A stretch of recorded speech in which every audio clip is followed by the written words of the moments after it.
प्राणाचं दान दिलं त्यानं, वसाडाचं रान झालं जी.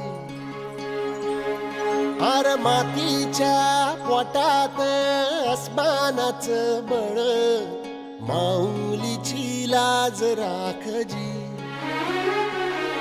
या मिन त्या दिव्याला तू साकड घाल, या तळमळत्या जीवाला ते जाणीव खोल. हे धग धग त्या इकाराला माईची ओल, या रख रख त्या भुईला ते घामाचं मोल. ओली निंदनी तेरणी धरून जिंदगानी, कुंब्याचं सारं रान